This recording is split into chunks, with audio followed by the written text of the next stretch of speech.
Sarah thought she had found the perfect partner. He was charming, attentive, and made her feel like the most special person in the world. But 2 years later, she found herself isolated from her friends, constantly apologizing for things she didn't do and questioning her own sanity. What happened to Sarah is happening to millions of people right now, and most of them will never realize it until it's too late. Today, we're going to make sure that doesn't happen to you. Someone in your life is manipulating you right now, and the scariest part? They've made sure you'll never suspect them. These are not random coincidences. These are calculated moves designed to control you. Stay until the end, because sign number 7 is the one most people completely miss until it's too late. Welcome to Mind Dig Psychology, where we go where most minds don't dare. I'm glad you're here because what you're about to learn could completely change how you see certain relationships in your life. Today we're exposing 10 signs someone is secretly manipulating you, with real examples, the psychology behind each one, and exactly what to do when you spot them. Let's dig in. No matter what happens, somehow it's always your fault. You could catch them in a straight-up lie, and within minutes they've twisted the entire situation so that you end up apologizing to them. Here's how it works in real life. Imagine you confront your friend about cancelling plans last minute for the 3rd time. Instead of apologizing, they say, "I can't believe you're attacking me right now. You know how stressed I've been. I thought you were supposed to be my support system." Suddenly, you're the villain. They're the victim, and you're apologizing for bringing up a completely valid concern. Psychologists call this DARVO: deny, attack, reverse victim, and offender. It's one of the most powerful manipulation tactics because it completely derails the original conversation and puts you on the defensive. Psychologists call this DARVO: deny, attack, reverse victim, and offender. It's one of the most powerful manipulation tactics because it completely derails the original conversation and puts you on the defensive. The key thing to watch for is the pattern. Everyone has bad days, but if every single conflict ends with them as the victim and you as the problem, that is not a coincidence. That is a strategy. Remember that deeply personal thing you told them in a vulnerable moment? Maybe you shared your fear of being abandoned, or your insecurity about your career, or something painful from your past. A manipulator files every single one of those things away, not because they care, but because they're building a weapon. Then, at the perfect moment, usually when you try to stand up for yourself, they pull it out. They'll say things like, "Well, no wonder people always leave you," or "This is exactly why you'll never be successful." They take the most tender parts of you and use them as ammunition. This is called exploitation of vulnerability, and it's deeply calculated. The intimacy they created with you wasn't accidental. It was a data collection mission. If you notice that someone consistently brings up your insecurities during arguments, especially ones you told them in confidence, that is not someone who loves you. That is someone who is using you. They do something nice for you. They buy you a gift. They help you move. They show up when you needed someone. And it feels genuine in the moment, but then weeks or months later, when you try to set a boundary or disagree with them, suddenly that favor comes back up. "After everything I've done for you, this is how you treat me." Every act of kindness had an invisible price tag attached to it, and you didn't know you were signing a contract. This is called reciprocity manipulation. It exploits one of the deepest human instincts, the need to return favors. Manipulators weaponize your own sense of gratitude against you. The difference between genuine kindness and manipulative giving is simple. Genuine kindness has no strings attached. Manipulative giving always comes with a bill. You just don't know when it's coming. Start paying attention to whether the people in your life bring up what they've done for you every time you disappoint them. That pattern tells you everything. Have you ever looked up one day and realized the people you loved were just gone? It starts small, quiet, almost invisible. They make a comment about your best friend. I don't know if she's really a good influence on you. They seem uncomfortable every time you spend time with family. They create small conflicts between you and the people closest to you. Over time, you start seeing those people less, not because you wanted to, but because it was just easier. Less drama, less tension, and now the only person you have left is them.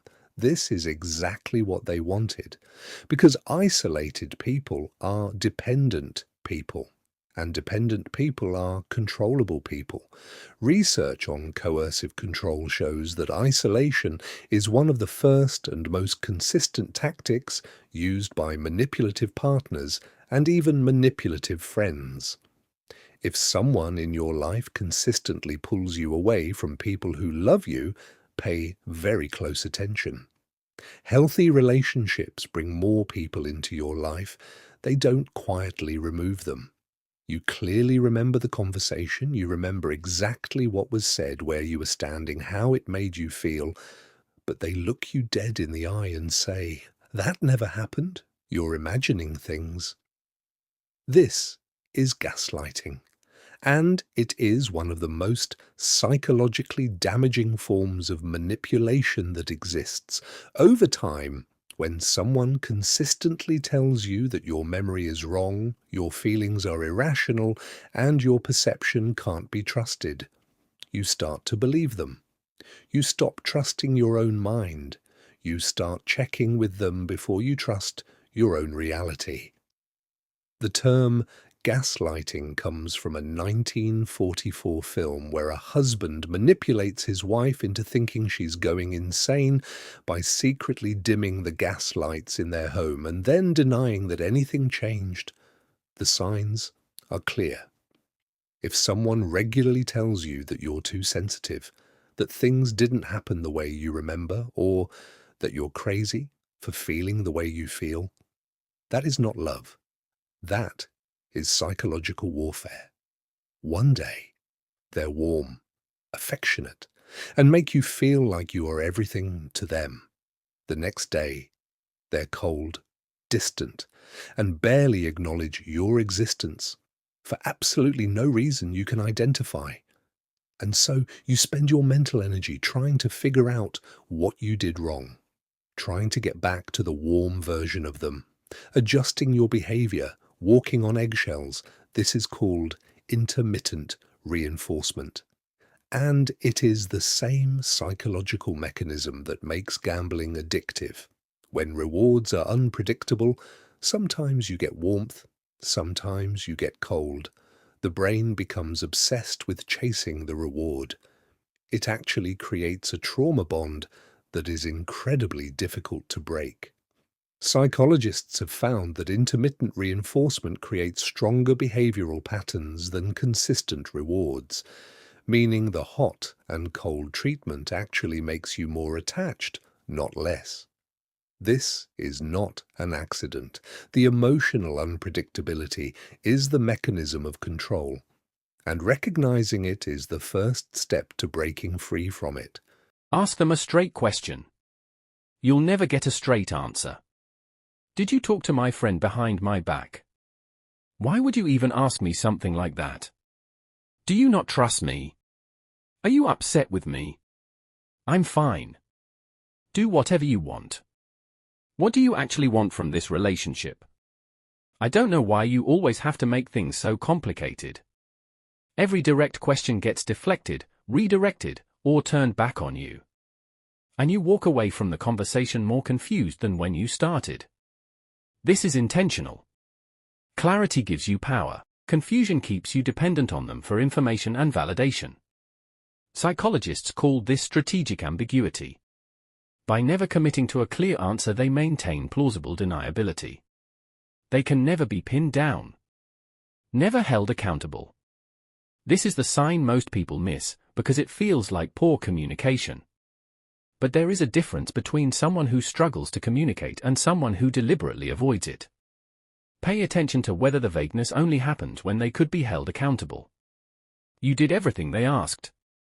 You changed the thing they complained about. You met every condition they set. And for a moment it seemed like things were better. But then, somehow, it's still not enough. Now there's a new problem. A new condition. A new thing you need to fix. The goalposts moved again. Because if you ever fully satisfied them, you'd stop trying. And a person who stops trying is a person who might start thinking clearly.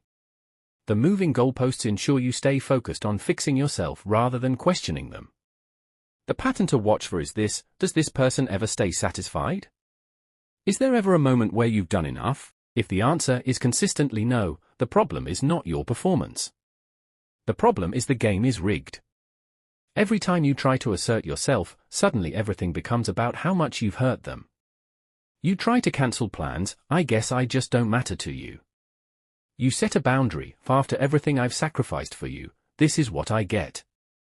You express a need: I'm sorry I'm such a burden to you. Guilt is one of the most powerful human emotions. And manipulators know exactly how to trigger it. The difference between genuine hurt and weaponized guilt is the timing and the pattern. Genuine hurt comes from a real place and leads to a conversation. Weaponized guilt appears strategically, specifically when you try to exercise independence or set limits.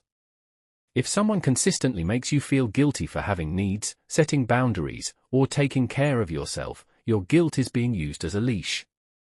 And it will keep you controlled for as long as you let it. This is the most powerful sign of all, and the one people most often talk themselves out of. Something just feels off. You can't always name it. You can't always explain it. But there's a persistent feeling of unease, anxiety, or emotional exhaustion around this person. Maybe you feel relieved when they cancel plans. Maybe you rehearse conversations before having them. Maybe you feel like you're always performing, always managing, always bracing for something. Your nervous system is incredibly wise. It picks up on micro-expressions, tone shifts, inconsistencies in behavior, things your conscious mind hasn't fully processed yet. Research in somatic psychology shows that the body registers threat before the brain rationalizes it away. That gut feeling is not weakness. It is data. The problem is we've been taught to override it. To give people the benefit of the doubt. To not want to seem paranoid. But if your body consistently feels wrong around someone, that feeling deserves your attention. Not your dismissal. Let's bring this full circle. Remember Sarah from the beginning? She eventually recognized these signs. It wasn't easy. It took time, support, and a lot of unlearning. But she got out. And she rebuilt. The fact that you watched this entire video tells me something about you. You're someone who wants to understand. Who wants to protect yourself and the people you love. And that awareness, right there, is your greatest defense against manipulation. So here's what I want you to do. Think about one relationship in your life where you spotted more than 3 of these signs. You don't have to do anything dramatic today. Just notice. And if this video opened your eyes in any way, share it with someone who needs to hear it. Comment below, which sign hit closest to home? I read every single comment. Subscribe to Mind Dig Psychology. Because next week, we're going even deeper into the dark psychology of narcissistic relationships. You do not want to miss it.